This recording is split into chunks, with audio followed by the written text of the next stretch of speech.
Hello दोस्तों, आपका स्वागत है आपके अपने यूट्यूब चैनल स्टडी जोन में। आज का हमारा टॉपिक है वैष्णव धर्म। तो चलिए शुरू करते हैं। वैष्णव धर्म पौराणिक भक्ति मूलक धर्मों में वैष्णव धर्म अत्यधिक महत्वपूर्ण है। वैष्णव यह शब्द ही इस धर्म के उपास्य देव का स्पष्ट बोध करा देता है।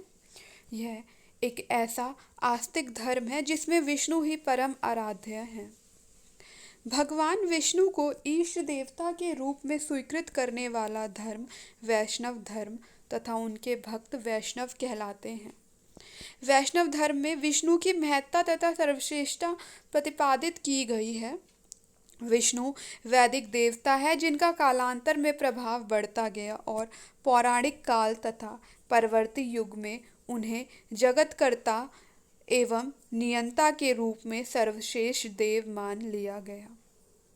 संस्कृत साहित्य में प्रमुखतः उपनिषदों, महाभारत, श्रीमद् भागवत एवं पुराणों के आधार पर इस धर्म के विविध व्यापक स्वरूप को जाना जाता है।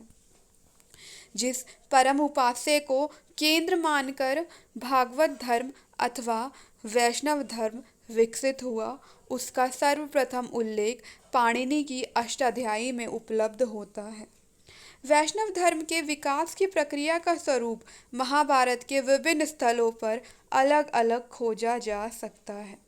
महाभारत के शांति पर्व का नारायणी खंड ही वह अंश है जिसने वासुदेव कृष्ण की नारायण विष्णु से अभेद स्थापना की। वैष्णव धर्म का प्रमुख ग्रंथ श्रीमद् भगवद गीता महाभारत का ही अंश है। महाभारत के शांति पर्व में भागवत धर्म को सात्वत विधि नाम से भी अभिहित किया गया है। वैष्णव धर्म का प्रारंभिक रूप भागवत धर्म के अंतर्गत भगवान वासुदेव कृष्ण के पूजन में दर्शित होता है, जो संभवतः छठी शती ईसा पूर्व में स्थापित हो चुका था। विष्णु, नारायण, वासुदेव, कृष्ण आदि नामों में विष्णु ही सर्वाधिक प्राचीन है, जो ऋग्वेद में भी है। उपास्य देव विष्णु एक वैदिक देव हैं। अनेक विद्वानों ने विष्णु के स्वरूप को सूर्य के एक रूप में स्वीकार किया है। विष्णु इंद्र के सखा तथा सहायक हैं तथा इंद्र के साथ जगत के नियामक रूप में वर्णित हैं। ऋग्वेद में विष्णु सूक्त के अनुसार उनके विक्रम, पराक्रम और यश में समस्त जगत समाविष्ट है। विश्व में व्यपनशील होने के कारण उन्हें विष्णु कहा जाता है। शतपथ ब्राह्मण से वामन विष्णु की कथा प्राप्त होती है, जिसमें विष्णु को अद्भुत शक्ति से संपन्न कर दिया गया है, जिसने अपने 3 पदों से ही संपूर्ण ब्रह्मांड को माप लिया था। विवाह की विधि में सप्तपदी में विष्णु की प्रार्थना मिलती है। महाभारत और पौराणिक युग तक वसुदेव का विष्णु से तादात्म्य स्थापित किया गया। नारायण महाकाल तथा पुराण ग्रंथ नारायण तथा विष्णु में कोई भेद नहीं करते, किंतु वैष्णव धर्म के आदि स्वरूप में विष्णु की अपेक्षा नारायण की ही प्रमुखता थी। महाभारत में भी उपास्य देव को नारायण नाम से ही पुकारा गया है। विष्णु एवं नारायण के तादात्म्य का प्रारंभिक संकेत वैधायन धर्म सूत्र में प्राप्त होता है। नारायण शब्द की व्युत्पत्ति तथा अर्थ को लेकर विद्वानों में परस्पर बहुत मतभेद है। मनुस्मृति के अनुसार नारह का अर्थ है जल और परमात्मा का प्रथम आश्रय जल है, अतः परमात्मा नारायण कहे जाते हैं। विष्णु पुराण में भी नार जल और अयन आश्रय के योग के आधार पर परम भगवान को नारायण कहा गया है। नारायण नाम का सर्वप्रथम उल्लेख शतपथ ब्राह्मण के 2 स्थलों पर उपलब्ध होता है। महाभारत में भी नारायण का बहुविध वर्णन है तथा उनके संबंध में अनेक कथाएं भी हैं। महाभारत में भी नारायण तथा वासुदेव का तादात्म्य प्राप्त होता है। वासुदेव वैष्णव धर्म में वासुदेव नाम अत्यधिक महत्वपूर्ण है। कृष्ण वसुदेव पुत्र होने के कारण वासुदेव कहलाए। पाणिनि ने वासुदेवा अर्जुनाभ्याम वुन सूत्र से वासुदेव शब्द निष्पन्न किया, जिसका अर्थ है वासुदेव की भक्ति करने वाला पुरुष। वासुदेव शब्द की व्युत्पत्ति को वस धातु से मानते हैं। कृष्ण वासुदेव पुत्र का व्यक्तित्व ऐतिहासिक है, यह सर्वविदित धारणा है, किंतु कृष्ण के वास्तविक समय का निर्धारण कर पाना उतना ही दुष्कर है। कृष्ण के जीवन आचार आदि को जानने के लिए, आचार विचार आदि को जानने के लिए कुछ स्रोत हैं, जैसे छंदोग्य उपनिषद, पतंजलि का महाभाष्य, बौद्ध एवं जैन परंपराएं, महाभारत आदि। छंदोग्य उपनिषद में देवकी पुत्र कृष्ण का उल्लेख है। इस उपनिषद में कृष्ण के ज्ञान प्राप्त करने के अतिरिक्त और कुछ जीवन गाथा नहीं है। पतंजलि के महाभाष्य में कृष्ण के देव रूप का संकेत उपलब्ध है।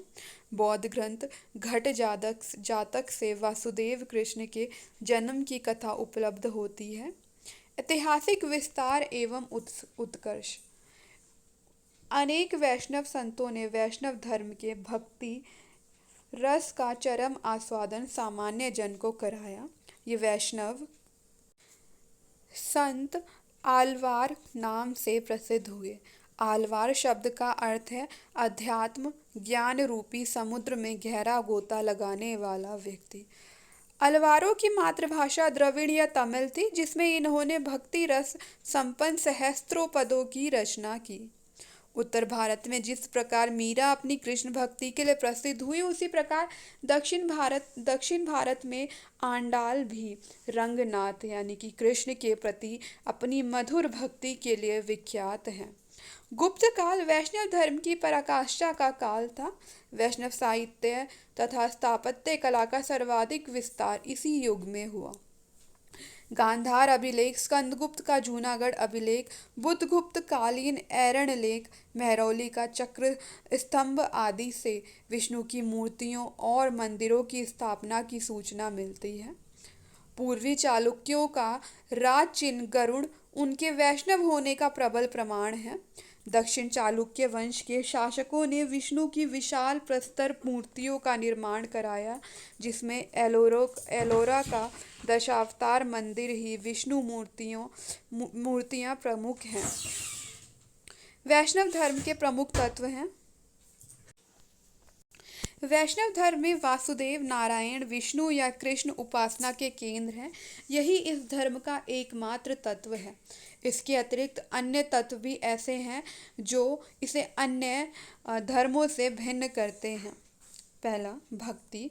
वैष्णव धर्म में भक्ति एक ऐसा तत्व है जिसमें इस धर्म को वेद परंपरा से भिन्न कर दिया। वैदिक विष्णु का संबंध सर्वत्र यज्ञ दिखाई देता है। वैष्णव धर्म ने यज्ञ का विरोध न करते हुए भी यज्ञों की निरर्थकता सिद्ध कर दी। इस धर्म ने यज्ञ के द्वारा मोक्ष न मानते हुए उपास्य देव के प्रति भक्ति मात्र से मोक्ष संभव कहा है। भक्ति शब्द की उत्पत्ति भज धातु से मानी गई है। भगवद गीता ही प्रथम ग्रंथ है जिसमें भक्ति की पूर्ण व्याख्या उपलब्ध है। गीता में भक्ति का अर्थ है परमेश्वर के प्रति शुद्ध अनुराग तथा श्रद्धा। इसी श्रद्धा और विश्वास के फलस्वरूप भगवान पृथ्वी पर पुनः पुनः अवतरित होते हैं। दूसरा तत्व है अहिंसा। वैष्णव धर्म में भक्ति के साथ साथ अहिंसा पर भी बल दिया गया है। भगवद गीता में अहिंसा का 3 बार उल्लेख आया है। विष्णु पुराण तथा विष्णु धर्मोत्तर पुराण में भी अनेक ऐसी कथाएं प्राप्त होती हैं जिनसे वैष्णव धर्म में अहिंसा के महत्व पर प्रकाश पड़ता है। अवतारवाद की परिकल्पना भी वैष्णव धर्म का एक और मूलभूत तत्व है। भगवद गीता में उल्लेख है, यदा यदा हि धर्मस्य ग्लानिर्भवति भारतः अभ्युत्थानं धर्मस्य तदात्मानं सृजाम्यहम्।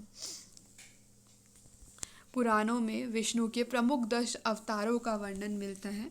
मत्स्य अवतार, कूर्म अवतार, वराह अवतार, नरसिंह अवतार, वामन अवतार, परशुराम अवतार, राम अवतार, कृष्ण अवतार, बुद्ध और कल्कि अवतार।